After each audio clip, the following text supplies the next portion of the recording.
जग्गा शरबती तालाब के पानी के नीचे बेहोश पड़ा हुआ है। शैतान गोगो अपनी काली शक्तियों का उपयोग करके एक जादुई रोशनी रेगिस्तान में भेज देता है। वो रोशनी शरबती तालाब के अंदर जाके जग्गा से टकराती है और जग्गा तालाब के बाहर जिंदा निकल आता है। तालाब फिर जग्गा से एक पहेली पूछता है, मैं मरती हूँ, मैं कटती हूँ, पर रोते हो तुम, पहचानो मैं कौन हूँ?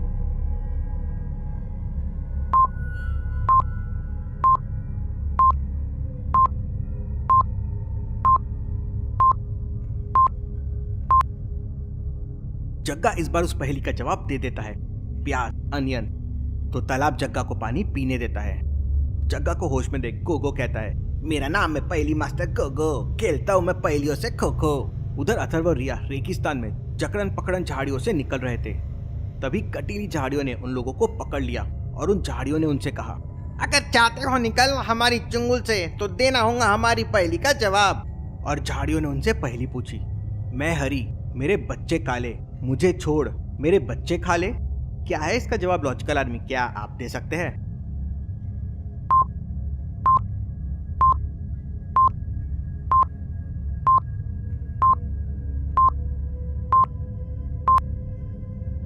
इसका सही जवाब है इलायची, लेकिन अथर्व इसका जवाब नहीं दे पाता। तो झाड़ियां अथर्व की बॉडी में कई जगह कांटे छुपा देती है।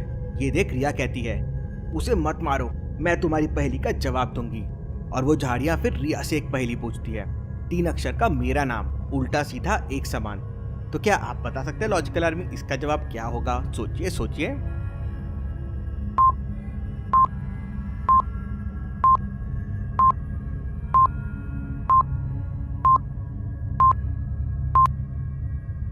इसका सही जवाब है जहाज। आप सीधे से पढ़िए या उल्टे से पढ़िए, ये सेम होगा। ऐसी और भी चीजें हैं तो मुझे कमेंट में बताना। रिया इसका जवाब दे देती है तो झाड़ियां उन दोनों को छोड़ देती है और कहती है, मैं तुम्हारे घाव को तो नहीं भर सकती, लेकिन यहाँ से बाएं तरफ एक झील के किनारे बहुत सारी जड़ी बूटियां लगी हुई है, वहां जाकर तुम्हारे सारे घाव ठीक हो जाएंगे।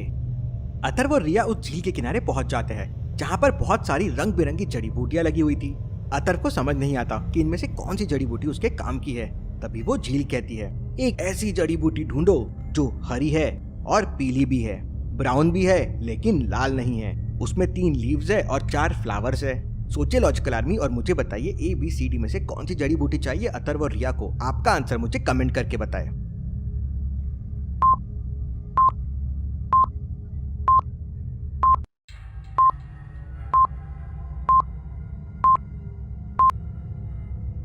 ABC हरी है, पीली भी है और नीचे ब्राउन स्टेम भी है।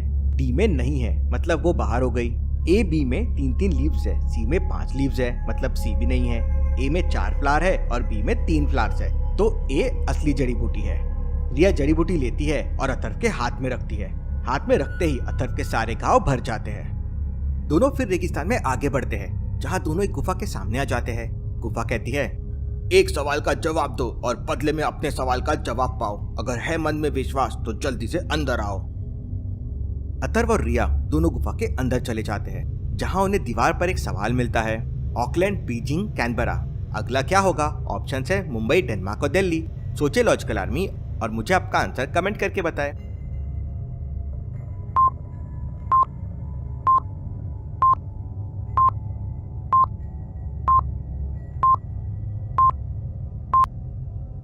चौथे नंबर पे दिल्ली आएगा। अल्फाबेटिकल ऑर्डर में सिटी बढ़ रहे हैं। अब डेनमार्क तो कंट्री है, इसलिए वो नहीं आएगा, दिल्ली आएगा। अथर्व इसका सही जवाब दे देता है। फिर गुफा के अंदर की दीवार से फिर आवाज आती है, अपना सवाल दीवार पर लिखो। अथर्व दीवार पर लिखता है कि उसे नक्शे का टुकड़ा कहाँ मिलेगा, और फिर दीवार पर लिख के आता है कि नक्शे का टुकड़ा अमीबा मौसी के पास मिलेगा। अथर्व और रिया वहां से आगे के लिए निकल पड़ते हैं। जैसे ही वो लोग एक पेड़ के नीचे से गुजरते हैं, दोनों एक जाल में फंस जाते हैं। उस पेड़ के ऊपर जग्गा बैठा हुआ था और उसी ने ये जाल बिछाया था। जग्गा अथर्व और रिया को जाल में फंसाकर पेड़ पे लटका देता है और कहता है, गोगो बहुत खुश होगा। लेकिन अथर्व अपनी चुमंतर तलवार से वो जाल काट देता है और नीचे आ जाता है। इसके बाद जग्गा भी अपनी तलवार निकालता है। अथर्व और जग्गा के बीच जोरदार लड़ाई होती है, लेकिन अथर्व की चुमंतर तलवार बहुत ताकतवर थी। वो जग्गा को हरा देती है। जग्गा डर जाता है और वहां से गायब हो जाता है। अथर्व और रिया अमीबा मौसी के पास पहुंच जाते हैं। अमीबा मौसी के घर के बाहर एक पहेली लिखी हुई थी, जिसका सही उत्तर देके ही अथर्व और रिया अंदर जा सकते थे। यूं तो मैं हूँ कागज का टुकड़ा, पर सबको राह देता हूँ। नहीं बोलता हूँ कभी मैं, पर सबको सच्चाई बताता हूँ। तो क्या आप इस पहेली का उत्तर दे सकते हैं लॉजिकल आर्मी? सोचिए और मुझे आपका आंसर कमेंट करके बताएं।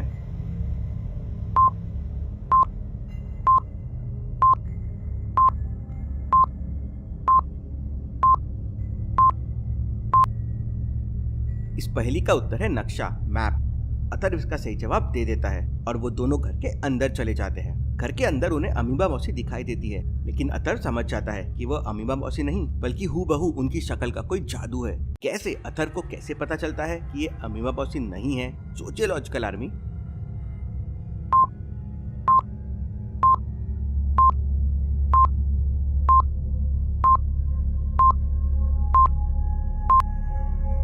गौर से देखिए, रिया और अथर्व के नीचे परछाई बन रही है, लेकिन अमीबा मौसी की नहीं बन रही है। अथर्व अपनी छूमंतर तलवार बाहर निकालता है तो मौसी की परछाई वहां से गायब हो जाती है। वो दोनों घर में आगे जाते हैं तो उन्हें अमीबा मौसी मिल जाती है। अथर्व अमीबा मौसी से नक्शे का वो टुकड़ा मांगता है जिससे वो आगे का रास्ता पता कर सके। तो मौसी कहती है, मेरे पास पुराने से पुराना हर नक्शा मौजूद है, मैं तुम्हें अभी ढूंढ कर देती हूँ। अमीबा मौसी अथर्व को वो नक्शे का टुकड़ा देती है, लेकिन नक्शे का ये टुकड़ा एक संदूक में बंद था और वो संदूक एक पहेली से खुलता है। एक गुफा के 32 चोर दिन भर करते हैं काम, रात को करते हैं आराम। तो जल्दी बताओ इनका नाम। तो क्या आप बता सकते हैं इस पहेली का उत्तर क्या है? सोचिए लॉजिकल आर्मी और मुझे आपका आंसर कमेंट करके बताएं।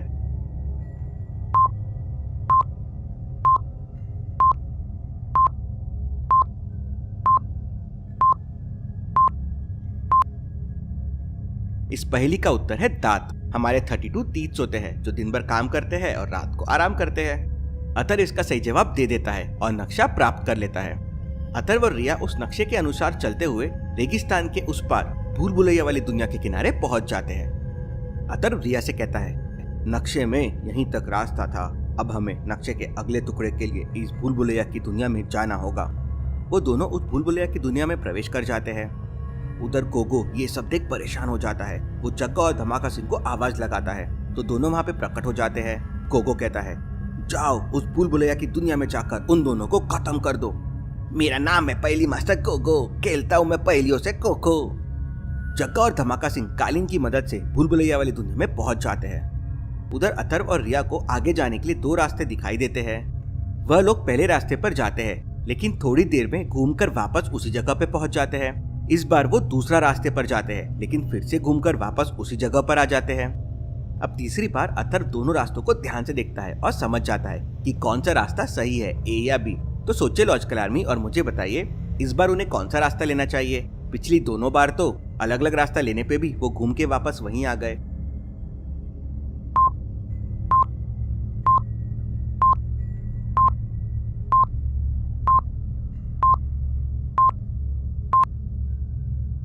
ये भूल भुलैया की दुनिया है और अथर्व और रिया जब पहली बार पहले रास्ते पे गए थे तो देखिए एक छोटा सा पेड़ उस रास्ते पे लगा हुआ है, लेकिन जब वह लोग दूसरी बार दूसरे रास्ते पर गए तो वहां भी वैसा ही छोटा सा पेड़ लगा हुआ है। इसका मतलब वो रास्ते आपस में बदल गए थे और वो दोनों ने दूसरी बार भी पहला वाला रास्ता ही लिया था, इसलिए वो घूमकर वापस पहली जगह पर आ गए। अब की बार अथर्व और रिया उस रास्ते पर जाते हैं जिस पर छोटा पेड़ नहीं लगा होता है। वहीं दूसरी तरफ जग्गा और धमाका सिंह जादुई कालीन की मदद से भूल भुलैया की दुनिया के ऊपर उड़ रहे थे और वो लोग अथर्व और रिया को देख लेते हैं। जग्गा उस कालीन के ऊपर से एक जादुई रस्सी फेंकता है जिससे अथर्व उस रस्सी में बंध जाता है। वो लोग अथर्व को ऊपर खींच लेते हैं। कालीन बहुत तेजी से ऊपर उड़ रहा था। अथर्व रस्सी की मदद से पूरा ऊपर चढ़ता है और धमाका सिंह का पैर पकड़कर उसे खींच लेता है, जिससे धमाका सिंह उस कालीन से नीचे गिर जाता है। लेकिन धमाका सिंह के गिरते ही वह कालीन इधर उधर डोलने लगती है, जिससे जग्गा भी कालीन से नीचे गिर जाता है। अब कालीन तेजी से हिल रहा था। तो क्या अब आप कुछ सोच सकते हैं जिसकी मदद से अथर्व खुद को बचा सकता है इस कालीन से गिरने से? सोचिए लॉजिकल आर्मी।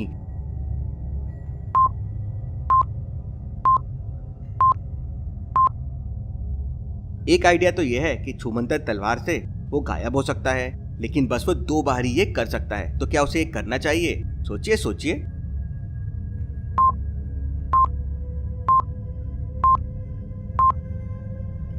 अथर्व अपनी तलवार से ही खुद को बचा सकता है।